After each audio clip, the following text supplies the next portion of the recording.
ils voulaient qu'on soit développé, mais ils ne le feront jamais. Donc, quand on fait ces constats, c'est pour cela, c'est mieux de s'assumer et de faire une autre politique.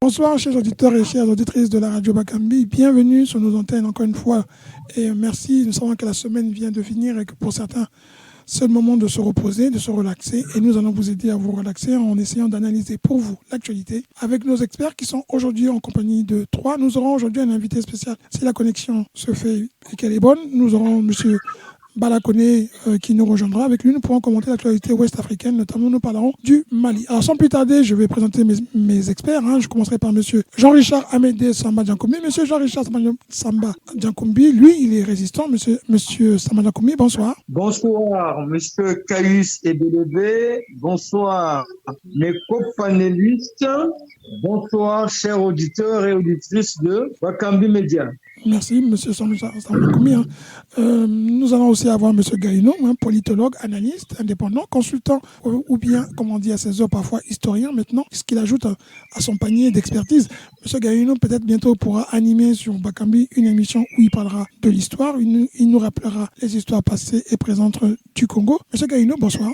Bonsoir, monsieur Caius. Bonsoir, chers amis panélistes et bonsoir les auditeurs de Radio Bakambi. Bonsoir, monsieur Gaïno. Et nous aurons pour terminer monsieur John Patrick, président du PCT, professeur, analyste, lui aussi.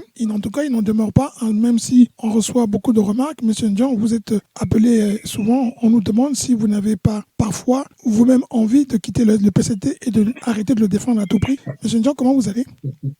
Bonsoir, moi je vais très bien, c'est mon rôle. Je suis représentant du PCT, il est tout à fait normal que je puisse défendre les couleurs de mon parti, les idéaux, sa doctrine, son programme, c'est normal, ça va de soi. Bonsoir monsieur Caius, oui. Bonsoir chers co-panélistes et bonsoir chers auditeurs et auditrices de Radio Bakambi.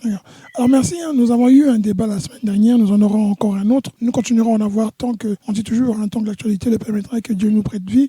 Nous sommes donc là en train de parler aujourd'hui, nous commenterons sur plusieurs sujets. Je vous le rappelle, nous aurons un invité, monsieur Bala Koné, qui va nous rejoindre incessamment, comme on dit, sous peu. Nous allons commencer par une actualité, un sujet qui fait beaucoup bouger et qui, nous savons, qui fait suite, ne fait pas suite, mais qui arrive à peut-être à être connecté. Je ne sais pas, vous arriverez à me dire, c'est le Rwanda et la RDC, République démocratique du Congo. Alors, vous avez le conflit en Ukraine, où tout le monde arme l'Ukraine, on est en train de armer l'Ukraine pour pouvoir arrêter la guerre. On dit qu'il faut armer, alors que beaucoup de gens souffrent, beaucoup de gens sont dans la souffrance. Monsieur Koné, bonsoir, vous nous avez rejoint. Oui, bonsoir, monsieur Caïs, bonsoir aux autres co-débatteurs. D'accord, vous êtes en compagnie de monsieur Caïs Ebelebe, et vous avez, de l'autre côté, vous avez monsieur Patrick Gabriel Dion, je crois que vous connaissez, un président du PCT France. Exactement, je l'ai rencontré très bien à Paris. D'accord, alors vous avez aussi monsieur Jean-Richard Amédée Samba Diankoumbi, qui lui est résistant. Lui, vous ne l'avez pas rencontré, mais lui aussi, il est économiste et chef d'entreprise à Paris. Ok, merci beaucoup à tous et bonsoir. Désolé du retard aussi. C'est pas grave, on comprend. Et puis vous avez monsieur Gaïno, qui est aussi politologue. Lui aussi, il est en France, politologue et adjoint maire de la ville de Luango. Donc nous serons 4. Et donc, au lieu de passer... Longo. Pas Luango, mais Longo. D'accord, ça ne sera pas jamais Longo. D'accord, Longo dans la Somme. Ok. Oui, pour notre frère, c'est situé Longo, c'est tout juste à côté d'Amiens, c'est une banlieue d'Amiens. Et nous sommes à peu près, comme vous connaissez bien Paris, peut-être pas le nord, nous sommes au nord, donc disons qu'à 150 km de Paris. Vous êtes dans la Somme. Ok, je connais très bien la ville d'Amiens. Ah, d'accord. Voilà. J'ai un ami malien qui réside là-bas, qui est musicien aussi, Ousmane Sissé, dit Ousco. Il fait du reggae un peu. Ouais. Voilà. D'accord, okay. Alors super, donc comme on dit, le monde il est petit même si la planète elle est vaste. Alors, on allait commencer par le Rwanda et la RDC, mais bon, c'est le sujet d'actualité. Mais vous nous avez rejoint, M. Koné, donc on va parler d'abord du Mali, c'est le sujet aussi d'actualité. Moi, on a appris que la France n'est pas encore partie du Mali. On pensait qu'ils avaient quitté déjà le territoire malien. Et ils nous annoncent, comme on dit, surprise sur le gâteau, ou bien un beau cadeau pour les Maliens, l'arrestation d'un chef islamique. Vous avez appris cette nouvelle vous aussi? Qu'est-ce que vous en pensez? Oui, oui, nous l'avons appris, comme tout le monde dans les médias. C'est toujours une bonne chose de pouvoir appréhender un djihadiste ou un terroriste, quoi. Donc, c'est vraiment quelque chose de positif s'ils l'ont fait réellement. Donc, je pense que c'est très bien. Quand nous, on ne peut qu'encourager ce genre d'action. Donc, voilà. D'accord. Est-ce que vous diriez que maintenant qu'ils ont commencé à faire ce que vous souhaitez qu'ils fassent, ou qu'ils aient fait depuis le début, est-ce que vous diriez aujourd'hui, mieux vaut qu'ils restent? On n'a jamais demandé à la France de partir. Hein. Donc, ça, c'est quelque chose d'important à souligner ici parce que les autorités maliennes n'ont jamais demandé aux autorités françaises de quitter le territoire malien. Non, c'est par la France qui s'est mis tout seul dehors, comme je l'ai rappelé dans d'autres débats. Ben, je pense que normalement, une action pour lutter efficacement contre le terrorisme, il faut une coordonnance des actions. Donc, je pense que c'est une très bonne chose. Donc, moi, je l'ai appris comme tout le monde sur les antennes de RFI qu'il y a eu cette arrestation d'un cadre de l'État islamique. Ben, si c'est une très bonne chose, c'est vraiment bien. Je suis entièrement d'accord si c'est le cas et je soutiens cette action. Donc, le Mali n'a jamais souhaité que la France parte. C'est la France, par son comportement, par sa façon de faire, qui a un peu radicaliser les positions du gouvernement malien, c'est tout à fait légitime. Donc, nous ne pouvons que se réjouir de ça si c'est réellement le cas. Et puis, le départ de l'armée française, c'est tout à fait coordonné. Et puis, normalement, on avait dit que tout ça se ferait d'ici fin juillet. Donc, je pense qu'on est dans cette phase de désengagement de l'armée française sur le territoire malien. D'accord. Alors, une autre question. Ouais. Je peux? Oui, allez-y, monsieur. Oui, je voulais tout simplement vous demander, en ce moment, si vous résidez au Mali? Moi, je réside entre le Mali et la France. Donc, je vis plus à Bamako. J'ai ma famille qui vit à Bamako, mais moi, je réside à Paris. Donc, ça fait pratiquement 13 ans que je suis là-bas. Et puis, chaque année, je suis au Mali pour passer 3 à 4 mois de l'année. Ben, ça fait pratiquement 2 ans que je ne l'ai pas fait à cause du Covid. Sinon, je suis entre les deux pays. Oui, mais excusez-moi, pour les auditeurs, est-ce que vous pouviez vous présenter, parce que c'est moi qui ai parlé, M. Balakone, mais est-ce que vous pouvez vous présenter pour tout le monde? C'est pas là que je veux dire commencer. Ben je m'appelle Balakone, je suis docteur en sciences de l'éducation, j'ai aussi un master en ressources humaines et en même temps, je développe aussi d'autres produits africains, par exemple le jus de gingembre, le jus de bissap et le chakri. Donc, j'ai une associée qu'on développe un peu ça en France et puis nous avons commencé la commercialisation de ces produits. Donc, j'ai plusieurs casquettes. Et puis aussi, je suis accompagnant des personnes en situation de handicap. Je fais pas mal de choses en réalité. Et puis, activiste dans beaucoup de domaines aussi. Donc, pour résumer, vous êtes entrepreneur, homme politique, chef d'entreprise, entrepreneur, homme politique. Exactement. Et aussi exactement. membre de la société civile. C'est ça, vous avez 3 casquettes. Et donc, membre de la société civile malienne. Et puis, voilà, j'ai aussi un parti qui s'appelle le RAMA, le Rassemblement des Maliens. Comme je vous l'ai dit, nous sommes un jeune parti. Notre parti, on a été créé en septembre 2019. Donc, nous sommes dans cette dynamique de rassemblement des Maliens pour pouvoir proposer quelque chose de mieux. Peut-être une autre façon de faire qui est différente de celle qu'on avait l'habitude de voir. Vous êtes proche de la junte au pouvoir. Vous êtes proche donc de ceux qui sont aujourd'hui, qui sont en conflit avec la France, mais qui veulent, d'après tout le monde, d'après vous aussi, changer les choses au Mali. Exactement. Je suis proche de la transition. Je préfère le mot transition que la junte. D'accord, transition. Moi, je soutiens la transition, donc parce que pas que moi, notre parti aussi soutient la transition, parce que nous avons estimé que la transition répond à plusieurs critères. Donc, je pense que ce qui est là aujourd'hui, c'est surtout l'intérêt du Mali qui est en jeu. En plus, nous avons la chance d'avoir des jeunes officiers qui ont passé pratiquement 17-18 ans de leur vie sur les théâtres des opérations, qui connaissent très bien la situation du Mali. Donc, c'est tout à fait normal, légitime de soutenir des gens qui sont honnêtes, qu'ils essaient de défendre l'intégrité du territoire, qu'ils essaient de proposer quelque chose de mieux aux Maliens. Donc, nous ne sommes pas le seul parti. Il y a plusieurs partis politiques qui soutiennent effectivement la transition. Et nous faisons partie de cette mouvance qui veut un changement et une autre façon de faire en réalité. Donc, c'est tout à fait normal que nous soutenons cette transition, que ce soit les militaires, que ce soit l'actuel Premier ministre ou tous les gouvernements et la CNT aussi. Nous les soutenons de façon indéfectible. D'accord. J'aurais 2 questions avant de passer la parole aux autres. Juste 2 questions. La première question, c'est vous pouvez expliquer un peu aux auditeurs quand on dit qu'il y a des sanctions contre le Mali, un exemple, comment vous êtes parti au Mali, vous? En avion? Quelle compagnie aérienne? Et il y a des compagnies moi, je qui suis parti atterrissent? au Mali d'habitude, j'ai l'habitude de venir toujours au Mali par Air France, mais cette fois-ci, j'ai décidé, parce que Air France, ça continue toujours, hein, donc il y a juste un transit en Mauritanie avant d'arriver à Bamako. Mais moi, j'ai décidé de boycotter Air France, de ne pas les prendre parce que j'estime que RAM me convenait. Et puis, voilà, donc j'ai décidé d'investir mon argent dans une compagnie africaine pour de prendre un billet Air France, quoi, en réalité. Sinon, toutes les vols viennent à Bamako, il n'y a aucun souci. Les vols Air France seulement, ça transite par la Mauritanie avant d'arriver à Bamako. Donc, moi, je suis venu par RAM, Royal Air Maroc, donc j'ai transité au Maroc avant de venir à Bamako. On n'a eu aucun souci, donc c'est juste un peu plus de temps que Air France, parce qu'Air France, ça le fait en 5h40 et puis Royal Air Maroc, souvent c'est 7h, 8h, ça dépend de l'escale aussi. D'accord. Alors, je vous laisse avec les autres, comme ça Voilà. les autres peuvent poser des questions. Monsieur Jean-Richard ou Monsieur Gaïno qui voulait parler. Après, Monsieur Samana Koumi, est-ce que vous pourriez intervenir? Parce que là, vous apprenez qu'ils sont eux aussi opposants, mais dans la résistance, dans l'opposition, mais avec, comme ils disent, la transition. Est-ce que ça, c'est quelque chose que Monsieur Samana Koumi, vous pourriez faire un jour au Congo? En attendant, Monsieur Gaïno, vous posez la question, après Monsieur Samana Koumi et Monsieur Ndian pour en parler aussi. Ok, D'accord. Ma question, c'est tout juste lui dire que l'initiative prise par la transition malienne a enchanté beaucoup d'africanistes. Oui. Et aujourd'hui, le mouvement panafricain est en train de, si vous voulez, de remettre les jeunes en selle sur la prise de conscience de ce que l'Occident a toujours fait aux pays africains. Est-ce que aujourd'hui, vous pensez, puisque le Mali a ramené la transition qui était prévue de 3 ans, je crois, là à 2 ans, est-ce que vous pensez que si les militaires qui sont au pouvoir quittent le pouvoir et que l'élection voit un autre homme prendre la place, est-ce que vous croyez que vous allez continuer avec cette poussée révolutionnaire qui a déjà gagné pas mal d'Africains? Oui, merci beaucoup pour la question en tout cas. Donc, ce que je voulais dire avant de fixer d'abord la durée de la transition, il y a ce qu'on appelle les assises nationales de la refondation qui se sont passées partout au Mali,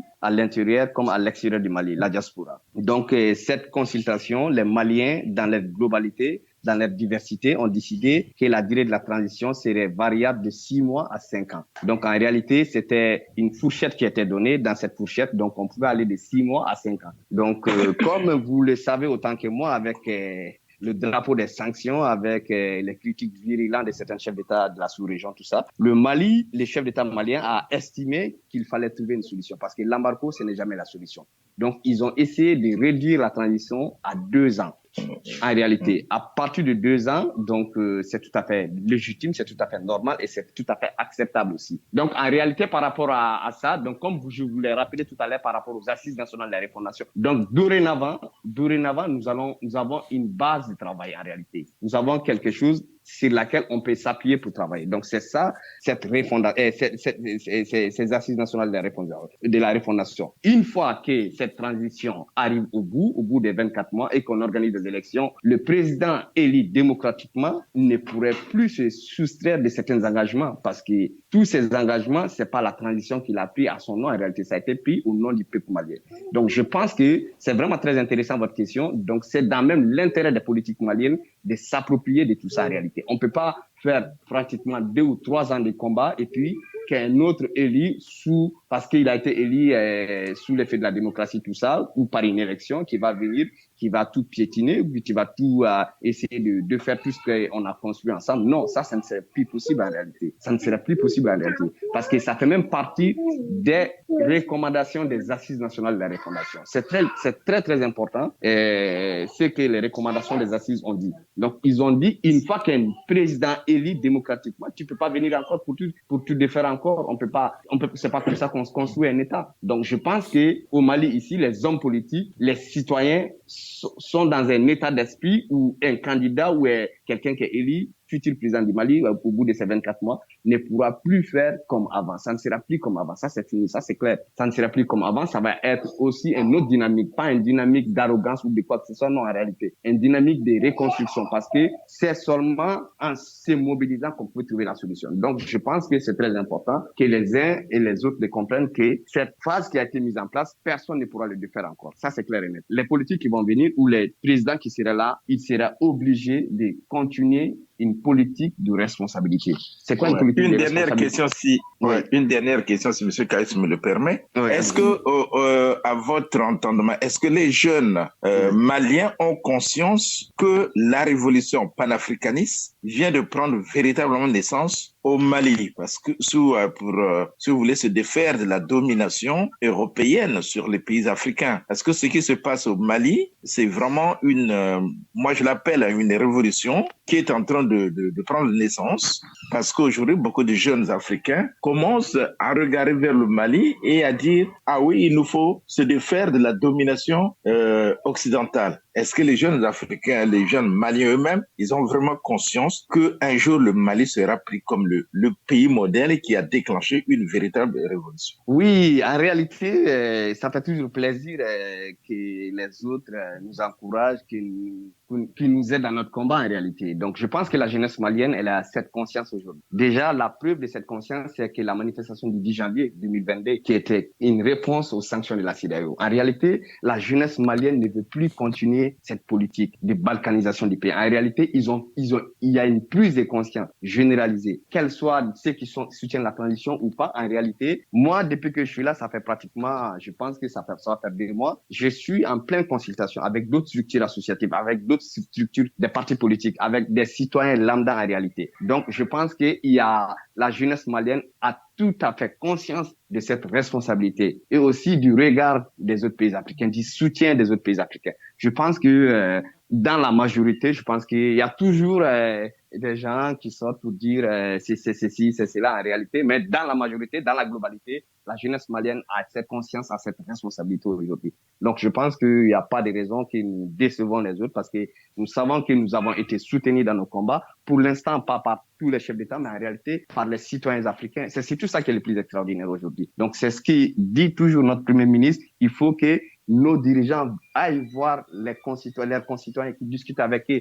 qui s'approprient des questions, des problèmes de société, qui n'aillent pas chercher la légitimité ailleurs. En réalité, je pense que la jeunesse malienne est dans cette dynamique de responsabilité et puis on a conscience que nous ne sommes pas seuls et que nous sommes soutenus dans ces combats. Nous ne faisons que honneur à l'Afrique en réalité. En réalité, c'est aussi ça le plus important, que les Congolais, que les Béninois, que les Togolais, que les Ivoiriens, que les Burkinabés, que chacun s'approprie des questions de son pays, des questions de sous-développement, des questions de souveraineté, des questions de sécurité. Parce que les problèmes qui sont au Mali, en réalité, c'est les mêmes problèmes qui existent dans tous les pays africains. Tout à fait. C'est quoi? Parce qu'on est empêché souvent de faire des choses qu'on souhaite. On dit non, ici c'est l'influence de tel ou tel pays, mais ça c'est fini, ça on peut plus continuer cette politique. Ça fait plus de 60 ans que ça continue. À un moment donné, on est en 2022. Donc chacun sait ce qu'il est mieux pour lui ou pas. Donc je pense que c'est important que la jeunesse africaine se mobilise, se donne la main, qu'on crée souvent des universités d'été, qui est des échanges. Par exemple, quand je vais en France là pour faire des études, on voit les étudiants français, ils ont la possibilité d'aller en Angleterre, d'aller aux États-Unis, et pas aux États-Unis,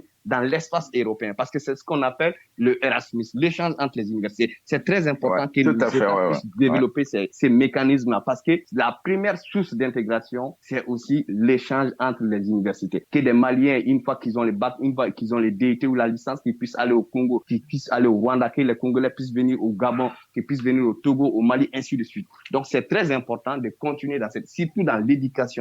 Parce que tout commence là. Parce que les jeunes qui vont dans ces universités, c'est les futurs cadres du Mali, c'est les futurs cadres du Congo, c'est les futurs cadres du Bénin, du Sénégal, ainsi de suite. Le cadre africain, voilà. Exactement. On appelle en un mot cadre africain. Nous sommes à la recherche d'un seul pays, d'un seul continent qui s'appelle l'Afrique, où il y a où pour aller vendre l'or du Mali, c'est pas le gouvernement malien qui va se lever pour aller négocier son or, ou le gouvernement ghanéen qui va aller faire ça, non, pour vendre le coton du Mali, non. Il faut un seul intermédiaire. Il faut quelqu'un qui puisse aller négocier comme l'Union européenne le fait, comme les États-Unis le font. Pourquoi nous, on ne fait pas ça en réalité? Donc, je pense que parce que nous, on se laisse dominer, on se laisse intimider, on se laisse impressionner par des politiques qui n'ont absolument rien à voir avec nos réalités. Et puis, ces politiques, en réalité, ils ne veulent pas du tout notre développement. Donc, à un moment donné, il faut qu'on s'assume, qu'on parle à un seul nom, qu'on parle l'Afrique. Si moi j'ai la possibilité, le nom Mali, le nom Sénégal, le nom Burkina, on va appeler l'Afrique et qu'on décide tous ensemble d'élire un gouvernement fédéral, c'est possible aussi. C'est possible, tout cela, c'est possible. Aujourd'hui, le plus important, c'est d'abord la prise de conscience. C'est d'abord aussi la synergie des actions africaines. C'est ça le plus important aujourd'hui en réalité.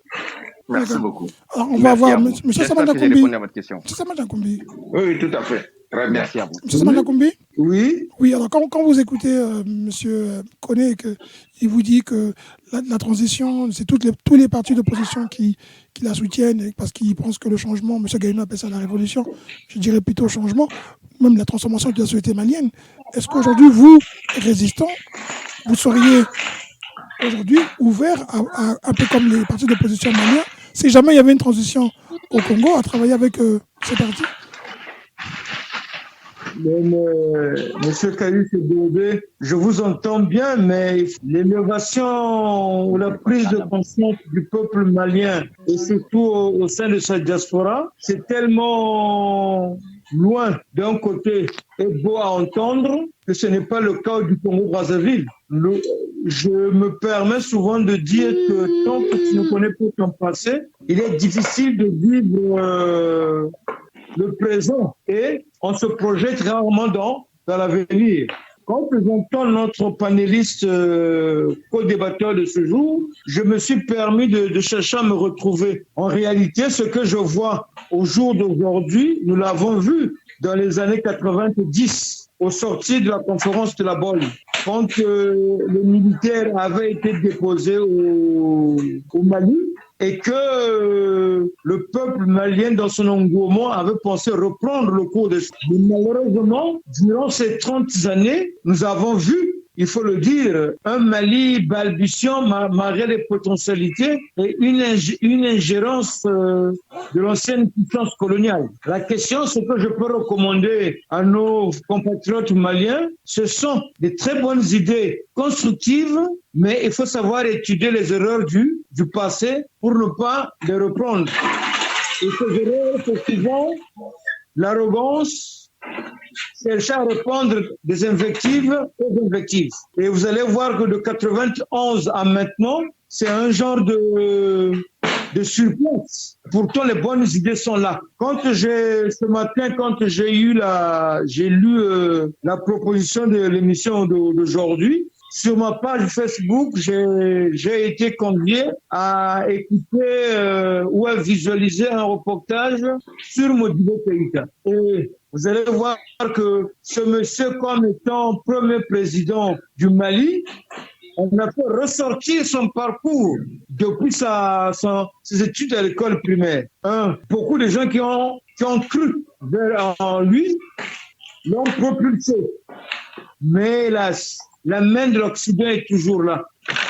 Juste parce que c'est là où j'ai appris que quand Modibo Keïta avait été déposé en 68, il a vécu 9 ans dans une prison qui ne disait pas son nom et quand il est mort, pratiquement, la nation n'a pas été reconnaissante à son endroit. Pourquoi? Monsieur Samanda Koumbi, je sais que vous aimez beaucoup l'histoire, mais la question que je vous pose, elle est d'actualité aujourd'hui en 2022. Est-ce que vous pouvez nous dire si aujourd'hui, s'il vous plaît, les idées prônées par nos compatriotes maliens sont progressistes. D'accord, donc ma question c'était celle-là. C'est vous, aujourd'hui, que ce soit le PCT ou qu'un autre parti vous tend la main, est-ce que vous serez ouvert tant que ça apporte un changement, une transformation de la société congolaise? Monsieur Ebelebe, est-ce que vous êtes sûr que notre volonté à nous patriotiques et citoyennes de dire à nos amis du PCT que le pays est dans le chaos, qu'est-ce qu'eux, ils nous disent? Ils font preuve d'un cynisme, ils font preuve d'une arrogance, à l'instar de ce que Ibeka a fait au Mali. Donc, D'accord. le Congo a encore beaucoup à apprendre. D'accord. Vous avez une question à poser à M. Koné pour qu'il puisse nous éclairer sur ce qui se passe au Mali aujourd'hui? Non, pour moi, son récit est clair comme l'eau de roche. Ce que je redemande à M. Koné, c'est de faire très attention, de continuer l'éveil de conscience du peuple malien et d'éviter les proconjombes de la seule puissance coloniale. Parce que la France sont les pays africains. La question même de la République du Soudan depuis toujours, c'est toujours posée. Et ce sont toujours les Français qui viennent s'initier dans cette vie nationale. Alors que... M. Manakoumi, vous avez fini? Je n'ai fini. Hein. Merci beaucoup, M. Je n'ai fini. Merci. Alors, M. Ntion, quand vous entendez comme ça votre collègue qui lui aussi est membre d'un parti et qui s'attelle à l'unité aujourd'hui derrière la transition, et il tend la main à l'opposition pour qu'il y ait une ouverture nationale et un soutien national, vous, au PCT, vous estimez que, par exemple, là, en juillet, vous allez écraser les gens encore une deuxième fois avec plus de 140 députés. Est-ce que vous ne pensez pas qu'il faut faire de la place aussi, qu'on ait quand même 50 députés de l'opposition, par exemple, dans la nouvelle Assemblée? Ou vous comptez encore écraser la majorité? Écoutez, dans un jeu démocratique, le meilleur gagne. Donc, c'est le peuple, en tant que souverain primaire, qui a le dernier mot. En juillet, là, le 4 et le 6, 11, 10, nous avons donc les élections législatives et locales. Tous les partis sont en train de s'organiser en conséquence. Les alliances sont faites, donc il n'y a pas de suite de ce côté-là. Mais pour revenir à la question fondamentale du Mali, moi, je suis en pleine admiration du travail qu'est en train de faire le Mali, du modèle qu'est en train de montrer le Mali, de la figure internationale que le Mali est en train de montrer aux yeux de tous. D'abord, dire non à son ancienne métropole, son ancienne puissance coloniale, c'est pas donner à n'importe qui. Ça, c'est de un. De deux, le Conseil national de transition est en train de faire un travail très bien, un bon travail, puisqu'on reconnaît l'arbre par son fruit, et ce travail est en train déjà de donner quelques petits fruits. Donc, moi, je pense que c'est un modèle à suivre, et sur le plan économique, et sur le plan militaire, et sur le plan monétaire. Donc, c'est un bon exemple qu'il faut suivre. Le Rama, qui est un jeune parti qui épouse fondamentalement les thèses du Conseil national de transition, est en train de se mouvoir sur l'ensemble du territoire national malien pour mobiliser le Mali derrière les idées qui sont progressistes. C'est vraiment un très bon travail qu'ils sont en train de faire. Moi, je les admire. Et je pense que les peuples les Africains, les pays, doivent prendre le Mali en exemple par rapport à son comportement vis-à-vis de la France. Merci. D'accord. Vous avez une question pour monsieur, Moi, pour le docteur Koné? Excusez-moi, M. Manakoumi. Juste, M. Ndian, vous avez une question pour M. Koné? Non, M. Koné, c'est un copanéliste que je connais très bien, que j'ai beaucoup échangé avec lui sur tous les plans. Sur les oui, plans mais là, c'est pour les auditeurs. C'est vous avez des rapports en mais là, c'est pour les auditeurs, juste pour un éclaircissement. Les questions, c'est pour les auditeurs, c'est pas pour vous. Est-ce que vous en avez une ou bien non? Parce que M. Manakoumi semble en avoir une tout à l'heure. Est-ce que vous avez une question? Non, moi, j'ai pas de question. J'ai pas de question à poser à M. le président Koné. Merci beaucoup. Alors, M. Manakoumi, une question? Je voulais revenir, vous savez, nous avons acté que point n'est besoin d'aller encore sur du côté invectif, parce que même côté interpellation, on se rend compte que nos amis du PCT se braquent. Mais M. Koné, en tant que panafricaniste et un acteur politique peut-être que j'apprendrai à connaître, si vous suivez l'actualité africaine en général, et l'africaine et congolaise en particulier, que pensez-vous de la situation politique du Congo, et existe une similitude avec le Mali d'Ibeka ou le Mali d'après la transition? Ok, merci beaucoup. Je tenais vraiment à vous remercier tous et monsieur Patrick Nguyen aussi. Comme il l'a dit, c'est un ami personnel que je connais. Donc, par rapport au Congo, je pense que toutes nos sociétés africaines, nous avons pratiquement les mêmes problèmes. Ça, c'est clair et net. Que ce soit au Mali, que ce soit au Congo, que ce soit un peu en Côte d'Ivoire, nous avons un problème de sous-développement. Nous avons un problème d'organisation.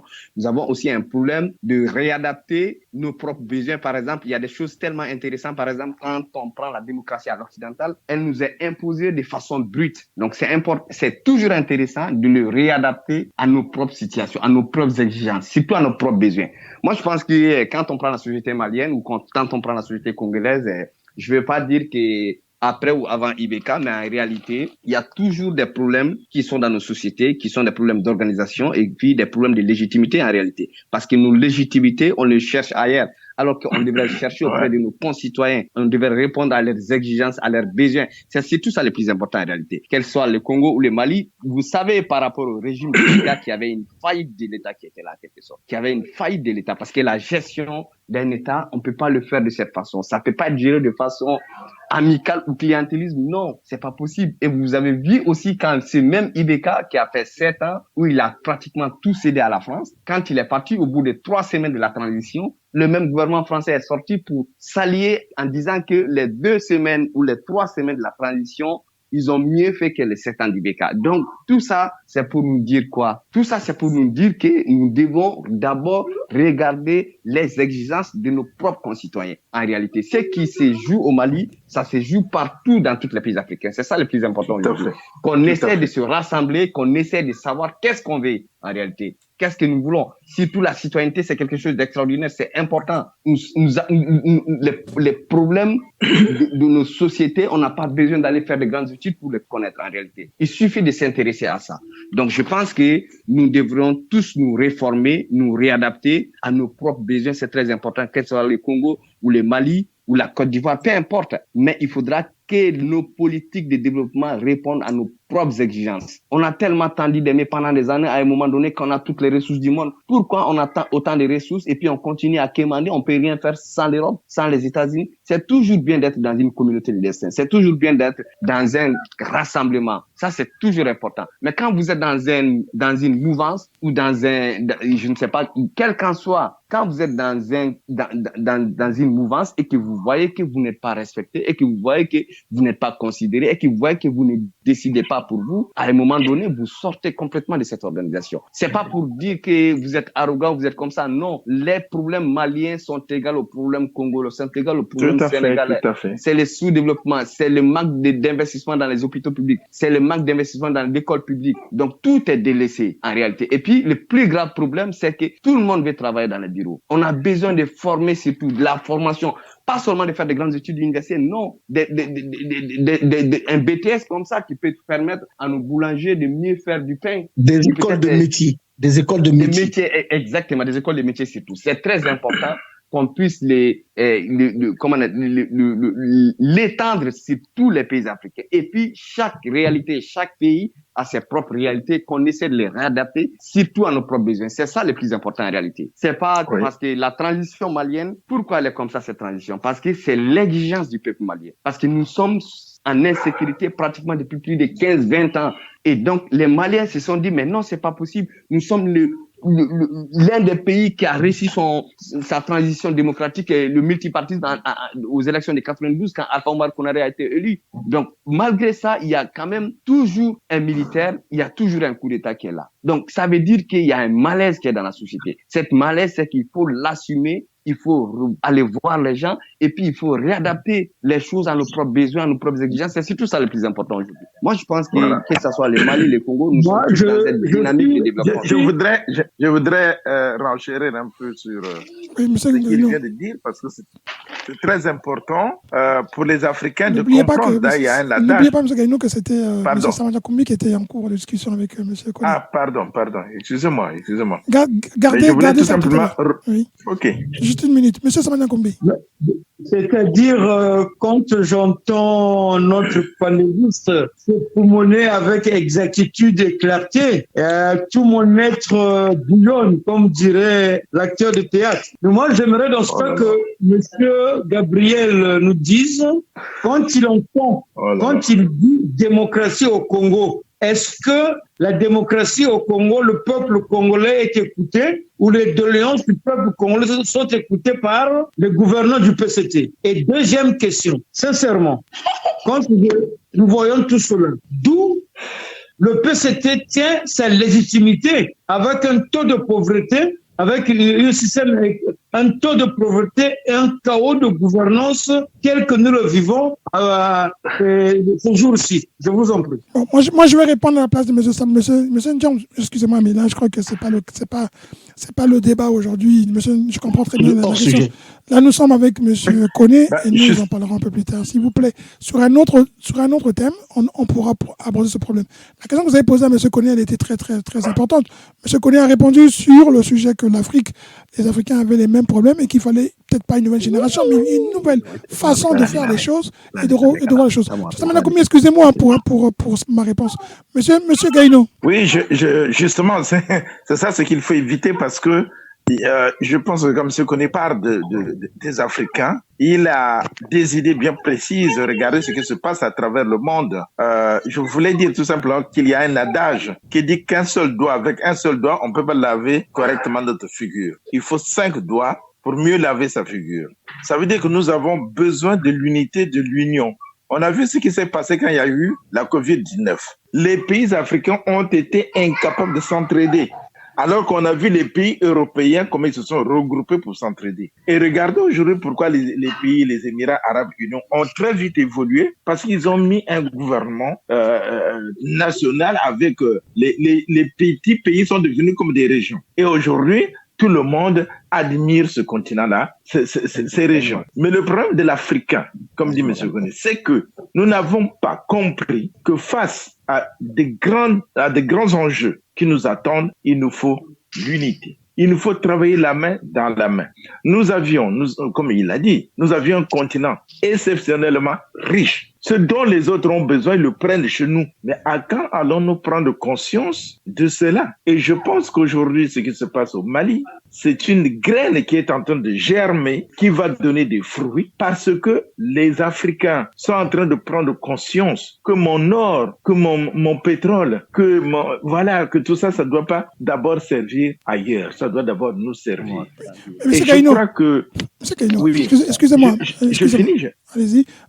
Avant de terminer, excusez-moi, on vient de dire à M. Samadian Kombi que son propos n'était pas là le moment, mais si je vous écoute, vous, il a peut-être raison. Ce que vous dites, vous, qu'il faut prendre conscience que l'unité, c'est important, que mon or, mon pétrole, c'est à nous et qu'il faut le développer, Je parle de l'unité africaine, hein, je ne parle pas de l'unité du Congolais parce que... Mais l'unité d'une nation, est-ce qu'on ne bâtit pas l'unité africaine sur l'unité des nations d'abord? Non, écoute, oui. Monsieur Caius, oui. Non, lui, il cible le problème sur le Congo comme si aujourd'hui c'est aux autres de venir libérer le Congo. Il dit qu'il est résistant. Mais la résistance doit apporter justement cette politique qu'elle doit montrer au peuple. Oui, mais au niveau national, est-ce que ça passe pas d'abord au niveau national avant d'aller au niveau africain? Mais oui, mais quand il s'attaque à M. Ndiaye, que Sassou ne détient pas sa légitimité, tout ça là, il parle de tout ça là. Moi, je ne suis pas là-dedans.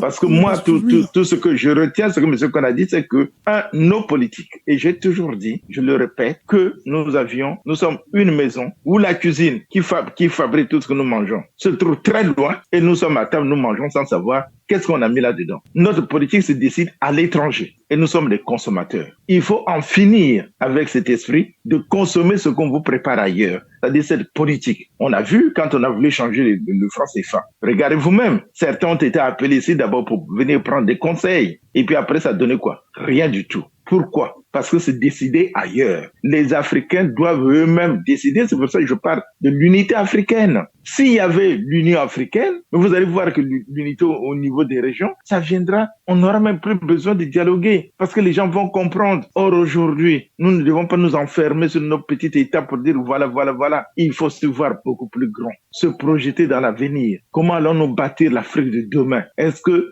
aujourd'hui, regardons ce qui se passe en Ukraine. Mais quand ça se passe en Afrique, nous attendons que nous regardons l'Europe. Non, il faut qu'on se regarde. C'est les Africains qui doivent sauver l'Afrique. Ce sont les Africains qui doivent travailler pour leur Afrique et non les autres. Voilà ce que je voulais dire. Ça n'a rien à voir avec les idées de M. Diakomi qui voit que, bon, voilà, Sassou.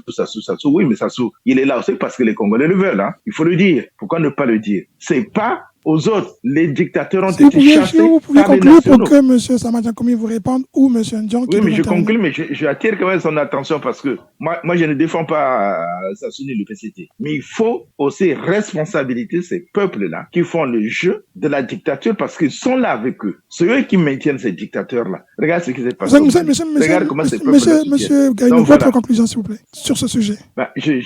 Pardon? Votre conclusion sur ce que vous dites. Mais ma conclusion, c'est que je suis d'accord avec ce qui se passe au Mali. J'appelle les autres militants, les africanistes, les jeunes Africains à prendre conscience et surtout en faire vraiment c'est l'idée ou la révolution qui est en train de naître au Mali pour que l'Afrique un jour puisse regarder les autres face à face, c'est-à-dire les yeux dans les yeux. On ne peut pas regarder un plus puissant les yeux dans les yeux. D'accord. Donc, c'est à nous de construire cette puissance. D'accord. Mais je vais aller vers monsieur Samana. Comment vous voulez intervenir ou je peux poser la question à monsieur Ndian? Non, autant pour moi.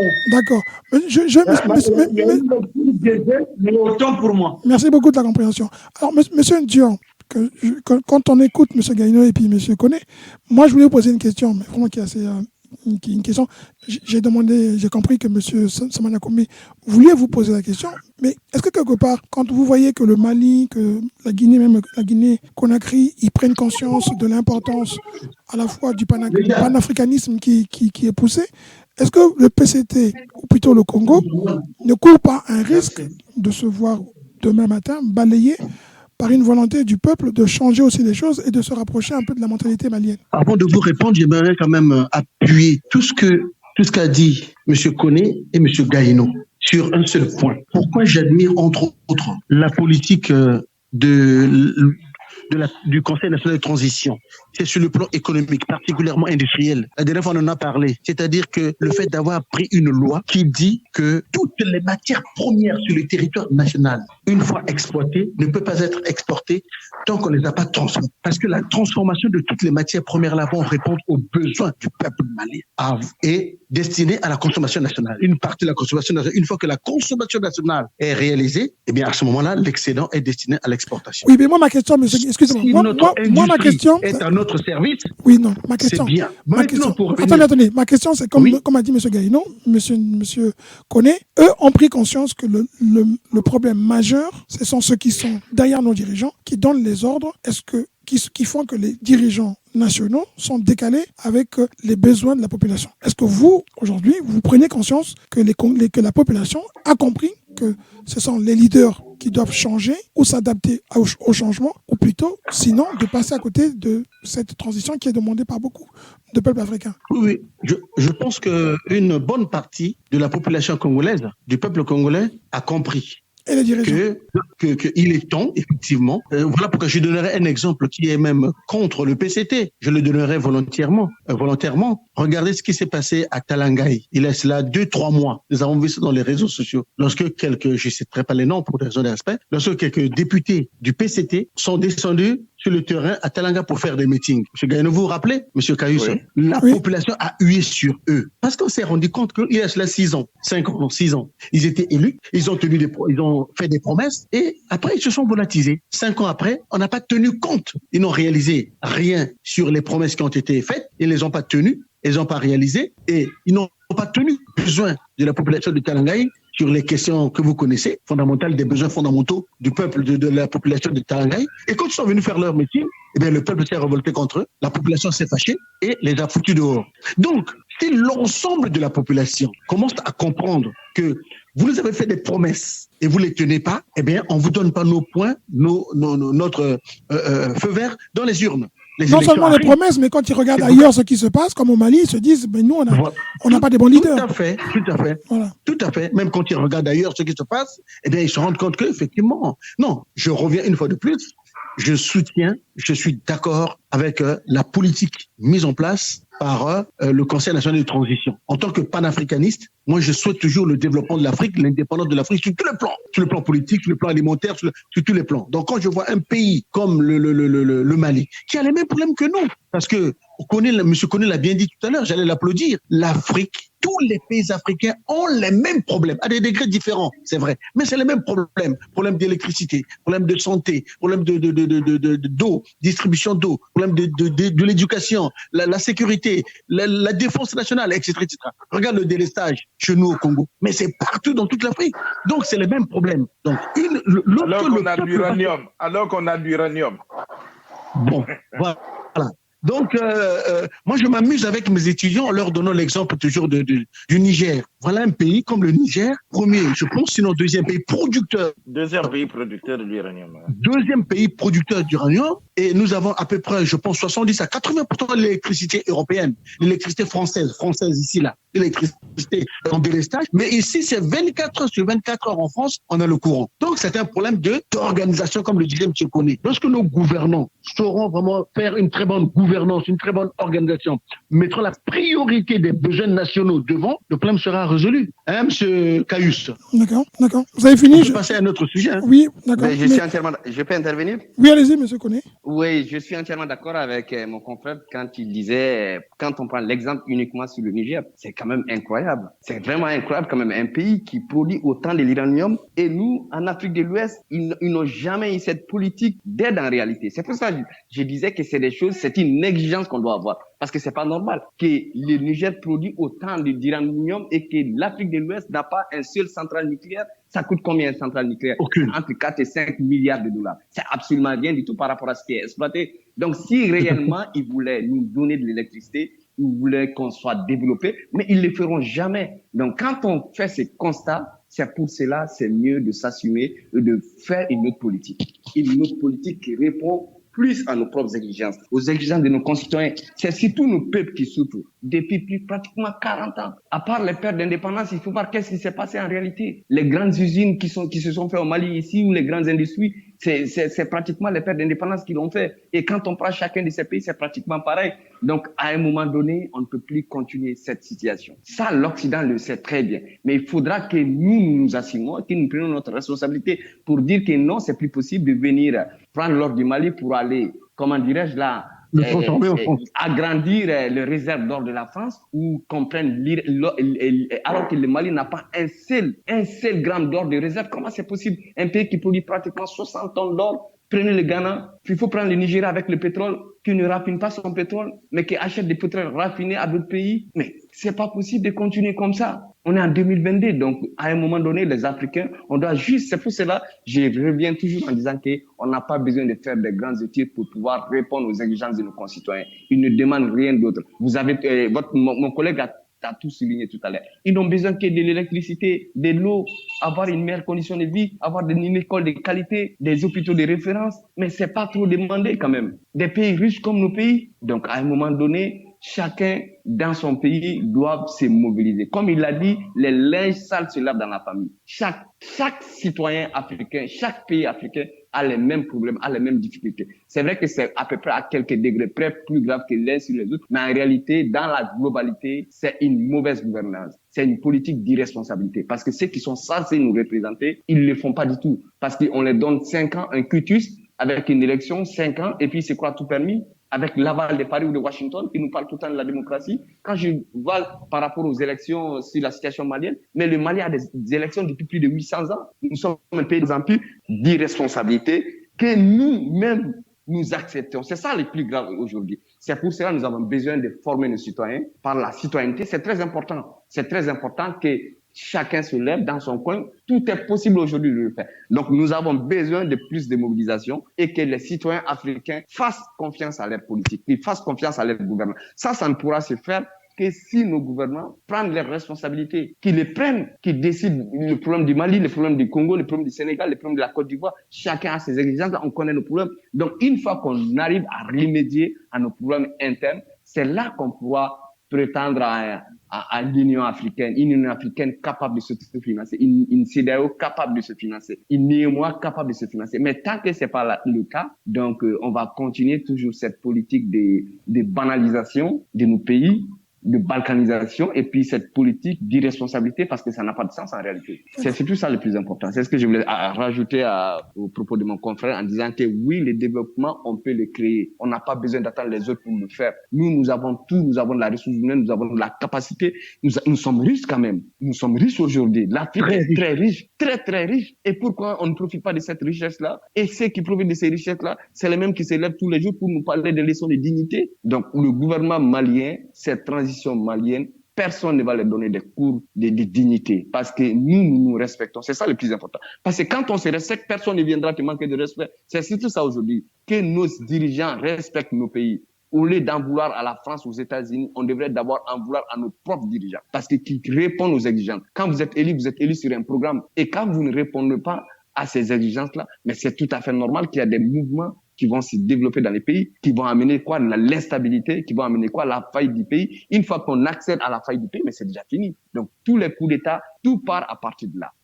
Quand vous prenez le coup d'État du Mali en août 2020, qu'est-ce qui a provoqué ça? C'est la crise insécuritaire. Alors que il y avait l'armée malienne, il y avait d'autres forces étrangères qui étaient là, avec un budget mais colossal, 1 milliard de francs CFA par jour. Quand on le multiplie par 365, ça fait 365 milliards, et vous multipliez ça par 9. Quel pays africain avec 365 milliards de francs CFA multipliés par 9, on peut créer tous ces problèmes qu'on vient de dire là? Les problèmes d'éducation, les problèmes d'école publique, les problèmes des hôpitaux de référence, les problèmes d'électrification du pays, les problèmes de connexion. Mais tout ça, on peut le répondre. Mais en réalité, nos dirigeants, ils sont habitués à la facilité, surtout. Il faut le dire très clairement. La facilité. Aller chercher de la légitimité chez les autres, alors que vous êtes élus par vos propres concitoyens. Les gens que vous négligez là, c'est eux qui vous ont mis à la tête de l'État. Et puis, une fois qu'ils sont élus, au bout de 4 ans, 5 ans, tout le gouvernement ou tous ces gens, ça devient des milliardaires. Et cet argent, il n'est pas caché dans les coffres forts. Ils sont dans les banques internationaux. Donc, tout le monde, cette politique de manigance, cette politique qui ne permet pas à l'Afrique de sortir aujourd'hui de cette situation.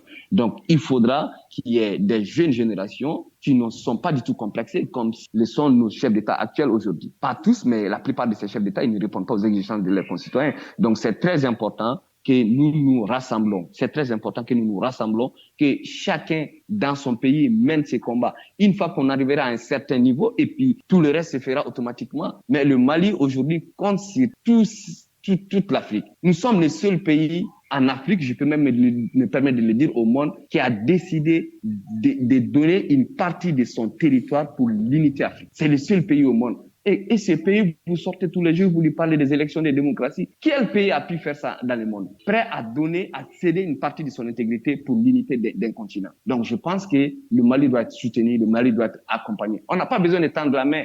On a tendu la main, ça fait 60 ans qu'on tend la main. Aujourd'hui, on est fatigué de tendre la main. Non, c'est bon, c'est fini ça. C'est fini. Voilà. D'accord. Merci beaucoup. Écoute, merci beaucoup. Hein. Merci pour cette conclusion sur le sujet, sur le Mali.